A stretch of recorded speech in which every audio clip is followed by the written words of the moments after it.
अंतर्राष्ट्रीय अर्थव्यवस्था में अनिश्चितता के इस दौर में भारतीय अर्थव्यवस्था की रफ्तार को कैसे बरकरार रखा जाए, इस पर इस साल के बजट में मेन फोकस रह सकता है। इस महत्वपूर्ण मुद्दे पर बात करने के लिए मेरे साथ हैं पीएचडी सीसीआई के प्रेसिडेंट हेमंत जैन। एनडीटीवी में आपका स्वागत है। Thank you sir, thank you. आपकी मुलाकात हुई है वित्त मंत्री से। वित्त मंत्री ने और भी उद्योगपतियों के साथ मुलाकात की है और एक महत्वपूर्ण सुझाव जो आपने रखा है वित्त मंत्री के सामने, वो इनकम टैक्स रेट को लेकर है। क्या सुझाव रखा? सर, पहले तो मैं वित्त मंत्री का बहुत बहुत शुक्रगुजार हूँ कि उन्होंने हमको हमारी पूरी जो रिकमेंडेशन थी पूरी एक पॉइंट बाय पॉइंट सुनी। आई थिंक इट इज़ जितना उन्होंने बताया एक एक पॉइंट के पूरा का पूरा डिटेल में गए, I think that is incredible. And she had a full team with her. हमने जो उनको बताया था इनकम टैक्स के लिए कि इनकम टैक्स की थोड़ी दरें थोड़ी कम करी जाएँ, क्योंकि अभी हमारी जीडीपी जो है which is right now struggling with this numbers, तो थोड़ा बहुत अगर हम लोगों के हाथ में और पैसा देंगे तो उससे डिमांड बढ़ेगी और उससे डिमांड से we are able to push the economy to the right good track. जो थोड़ा लास्ट साल भर में कुछ कम हुआ है उसको दोबारा कर पाएंगे।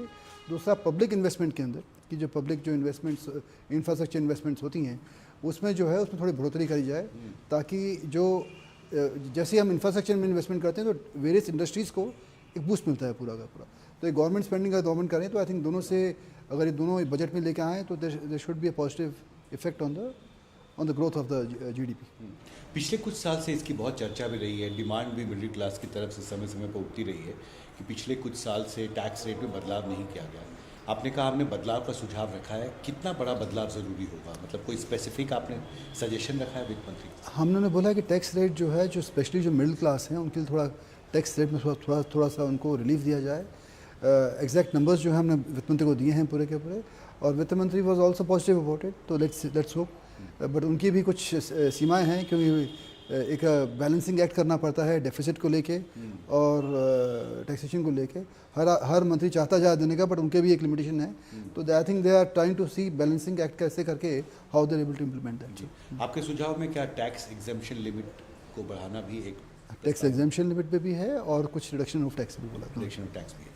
दूसरा, आपने पब्लिक स्पेंडिंग पर कहा, इसके पीछे भी एक सोच है कि इंफ्रास्ट्रक्चर में, आपको याद होगा पिछले बजट में सबसे ज़्यादा फोकस था, 11,11,000 करोड़ से भी ज़्यादा का एक प्लान उन्होंने पेश किया था। इस बार इंफ्रास्ट्रक्चर के कॉन्टेक्स्ट में आपने क्या स्पेसिफिक रिकमेंडेशन किया? तो इंफ्रास्ट्रक्चर हमने स्पेंड के लिए ज़्यादा बोला है। जो सरकार ने एक्स्ट्रा जो ये इंफ्रास्ट्रक्चर में फोकस किया था, अगर आप देखेंगे पूरे वर्ल्ड ओवर हर जगह की इकोनॉमी हिली हुई है। चाहे आज यूरोप की देखें, चाहे चाइना की देखें। आज क्योंकि मोदी साहब की गवर्नमेंट की एक ये विशेषता रही है कि उन्होंने बड़ा फोकस अप्रोच रखा है और बड़ा फोकस इंफ्रास्ट्रक्चर पे इन्वेस्टमेंट रखा है। एंड स्पेशली ऑन टुडे, अगर इंफ्रास्ट्रक्चर ठीक रहेगा तभी हमारी कॉस्ट ऑफ मैन्युफैक्चरिंग भी कम हो पाएगी। अगर आपके स्पोर्ट्स ज़्यादा होंगे, आपके एयरपोर्ट ज़्यादा होंगे, आपकी हाईवेज ठीक बनेंगे, तो उससे आपकी इंफ्रास्ट्रक्चर लॉजिस्टिक्स कम होगी। ये महत्वपूर्ण सवाल था, मैं इस पर आने वाला था कि एक जो पीएलआई स्कीम चल रही है उसके तहत ऐसा देखा गया है कि क्रिटिकल सेक्टर्स में बहुत अच्छे रिजल्ट्स आए। एफटीआई भी नया आया है, दुनिया की बड़ी कंपनियां इंपॉर्टेंट सेक्टर्स में आ रही हैं। मैन्युफैक्चरिंग को लेके आपके क्या सुझाव हैं, उसमें और क्या करना होगा? हमारा रिकमेंडेशन जो था सरकार को कि इसको एम्प्लॉयमेंट लिंक इंसेंटिव भी करें साथ साथ में, क्योंकि काफ़ी सारी एरियाज़ हैं, जैसे जेम्स एंड ज्वेलरी है, जैसे आज फुटवेयर है, जिसके अंदर काफ़ी मात्रा में लोगों का मतलब इट्स लेबर इंटेंसिव जॉब। तो जहाँ जहाँ लेबर इंटेंसिव जॉब हो, जहाँ मीडियम एमएसएमई का रोल ज़्यादा हो, उनको भी इंक्लूड किया जाए और जितने ज़्यादा लोगों को पीएलआई की स्कीम का बेनिफिट मिल सके, उससे उन सेक्टर्स का भी ग्रोथ काफ़ी रहेगा सर। तो we are asking them to expand the scope from current जो उनके जो 14 सेक्टर कर रखे हैं उसको और एक्सपेंड किया जाए। और एक्सपेंड किया जाए। हाँ। पिछली बार भी बजट में रोजगार पर काफ़ी ज़्यादा फोकस था, टारगेट्स रखे गए थे, इतने सारे युवाओं को इंटर्नशिप की अपॉर्चुनिटी इंडस्ट्री को देना चाहिए। आपको लगता है उस प्रक्रिया को और आगे बढ़ाने, उसका विस्तार ज़रूरी होगा? सर, जैसे मैंने पहले बोला आपके पहले सवाल के अंदर भी, जैसे आज एक प्रोडक्शन लिंक इंसेंटिव स्कीम है, अगर हम इसको एक एम्प्लॉयमेंट लिंक इंसेंटिव स्कीम भी करें, विच इज़ टुडे, आज के दिन में businessman will focus more on employment once they are incentivise to do that. तो उसका भी अगर थोड़ा सरकार सोचे तो आई थिंक डेफिनेटली इसमें काफ़ी फ़र्क पड़ेगा सर। इस पर काफ़ी फर्क पड़ेगा। और कॉर्पोरेट टैक्स रेट को लेके भी कोई सुझाव है आपके? I think corporate tax, I think we are the best. I think हमारे आसपास की जो कंट्रीज़ हैं, I think corporate tax rate जो हैं हमारे काफ़ी I think they are in at par with global norms.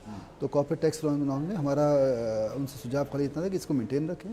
But कुछ जो कॉर्पोरेट टैक्स के अंदर सरकार ने जो कैपिटल गेन टैक्स में कुछ बदलाव किए हैं उसके लिए रिकमेंडेशन की थी कि उनको वापस रोल बैक किया जाए. जी, प्रधानमंत्री जब अर्थशास्त्रियों से मिले थे, सेक्टोरल एक्सपर्ट से मिले थे, तो उन्होंने कहा था कि ग्रोथ मोमेंटम को बनाए रखने पर फोकस ज़रूरी है. मौजूदा परिस्थिति में आपने भी कहा कि अंतर्राष्ट्रीय अर्थव्यवस्था में, दुनिया की बड़ी अर्थव्यवस्थाओं में स्लो डाउन देखने को मिला है, उसका असर हमारे अर्थव्यवस्था पर भी पड़ रहा है. क्या बड़ा फोकस आपको लगता है होना चाहिए? क्योंकि एक मैंने देखा है कि मोदी सरकार के तीसरे कार्यकाल के दौरान कृषि पर भी बहुत फोकस है, और मैंने किसानों से बात की है, ग्राउंड रिपोर्ट्स किया है. वो चाहते हैं कि पीएम किसान सम्मान निधि के तहत जो 6,000 रुपये मिलते हैं वो कई साल हो गए, उसको बढ़ाना ज़रूरी है. क्या इस बारे में भी कोई बात हुई वित्त मंत्री से? नहीं, हमारी इस बारे में बात नहीं हुई, बट आई थिंक एग्रीकल्चर एक फोकस एरिया है, फोकस एरिया रहना चाहिए. जो हमारी बात हुई थी वो बात हुई थी कि जो मैन्युफैक्चरिंग सेक्टर है, जो आज के दिन में हमारा पूरा जो जीडीपी है उसका खाली 16% है, तो we should try to increase that by doing a collective manufacturing to 25% of GDP. जैसे आज चाइना के अंदर और बाकी जो डेवलपिंग कंट्रीज़ हैं, जो आज चाइना इतना विकसित कर पा रहा है क्योंकि उनका मैन्युफैक्चरिंग सेक्टर काफ़ी एडवांस स्टेज पे पहुंचा हुआ है. तो हमने उनको काफ़ी सुझाव दिए थे कि 16% जो भी जीडीपी का है इसको 25% तक आप इसको करा जाए. और किसानों को तो सब I think we are agriculture dominated हमारा कंट्री है, तो उनको तो इंसेंटिवाइज करना चाहिए. उनको इंसेंटिवाइज करना चाहिए.